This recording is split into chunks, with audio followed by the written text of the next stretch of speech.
ಕರ್ನಾಟಕದಲ್ಲಿ ಮುಂಗಾರು ಚುರುಕುಗೊಂಡಿದ್ದು ರಾಜ್ಯದ ಹಲವೆಡೆ ಭೀಕರ ಮಳೆಯಾಗ್ತಾ ಇದೆ. ಅದರಂತೆ ದಾವಣಗೆರೆ ಜಿಲ್ಲೆಯಲ್ಲಿಯೂ ಕೂಡ ಉತ್ತಮ ಮಳೆ ಹಿನ್ನೆಲೆ ಮಳೆಯಿಂದ 10 ಕೆರೆಗಳು ಕೋಡಿ ಬಿದ್ದಿದೆ. ಜಗಳೂರು ತಾಲೂಕಿನ ಭರಮಸಮುದ್ರ ಕೆರೆ ಕೋಡಿ ಬಿದ್ದಿದ್ದು ರಸ್ತೆ ಸಂಪರ್ಕ ಕಡಿತ ಮಾಡಲಾಗಿದೆ. ತಿಮ್ಮಲಾಪುರಕ್ಕೆ ಹೋಗುವ ರಸ್ತೆ ಕೂಡ ಸಂಪೂರ್ಣ ಕಡಿತ ಮಾಡಲಾಗಿದ್ದು ಶಾಲಾ ಬಸ್ಗಳು ತಿಮ್ಮಲಾಪುರಕ್ಕೆ ಹೋಗದಂತಹ ಪರಿಸ್ಥಿತಿ ನಿರ್ಮಾಣವಾಗಿದೆ.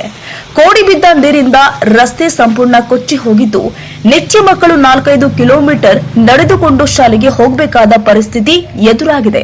ಇನ್ನು ರಸ್ತೆ ಸರಿಪಡಿಸುವಂತೆ ಎಷ್ಟೇ ಬಾರಿ ಜನಪ್ರತಿನಿಧಿಗಳಿಗೆ ಮನವಿ ಮಾಡಿದ್ರೂ ಕೂಡ ಯಾವುದೇ ಪ್ರಯೋಜನವಾಗಿಲ್ಲ. ಹೀಗಾಗಿ ಕೂಡಲೇ ಕೆರೆಕೋಡಿ ಬಳಿ ಸೇತುವೆ ನಿರ್ಮಾಣ ಮಾಡಿ ರಸ್ತೆ ದುರಸ್ತಿ ಮಾಡುವಂತೆ ಶಾಲಾ ಮಕ್ಕಳು ಆಗ್ರಹ ಮಾಡಿದ್ದಾರೆ.